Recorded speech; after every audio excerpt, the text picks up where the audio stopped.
अगर आप भी चाहते हैं यमुना म्यूजिक के ऑडियो वीडियो सबसे पहले आप तक पहुंचे, तो हमारे चैनल को सब्सक्राइब करें और साथ ही साथ बेल आइकन को दबाना ना भूलें, ताकि सभी वीडियो आप तक पहुंचे। धन्यवाद।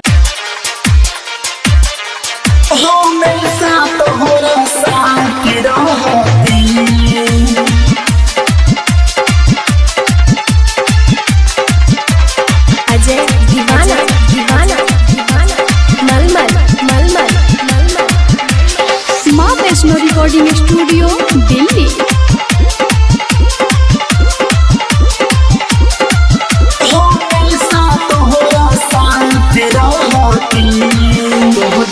खिया के काजर बन जहिती, हमेशा तोहरा साथ रहती।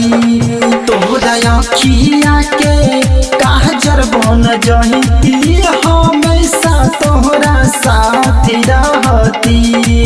हमेशा तोहरा साथ रहती है, हमेशा तोहरा साथ रहती है। तोहर कहनावा के बाली बन जइती, हमेशा गलिया चुमत रहती। तोहर अखिया के काजर बन जइती, हमेशा तोहरा साथ रहती। हमेशा तोहरा साथ रहती।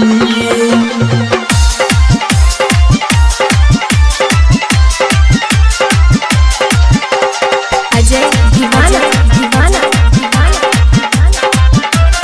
माँ वैष्णो रिकॉर्डिंग स्टूडियो दिल्ली।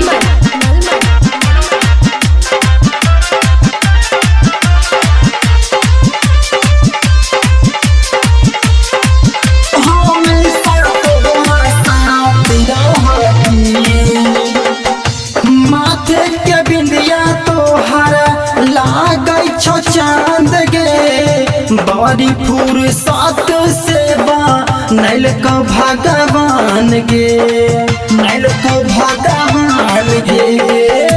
माथे के बिंदिया तोहर लागै छो चांद गे, बड़ी फुर्सत से बनैल को भगवान गे। तोहर छातिया के ओढ़नी बन जइती, हमेशा तोहरा साथ रहती। तोहरा अखिया के काजर बन जइती, हमेशा तोहरा साथ रहती। हमेशा तोहरा साथ रहती। अजय दीवाना दीवाना दीवाना मलमल मलमल मलमल माँ वैष्णो रिकॉर्डिंग स्टूडियो दिल्ली।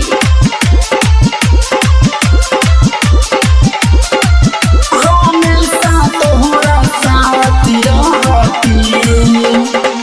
हमारे खातिर तोरा भेजला कब विधाता, नीरज रवि उज्जवल से जोड़ ले नाता, जोड़ ले नाता गे।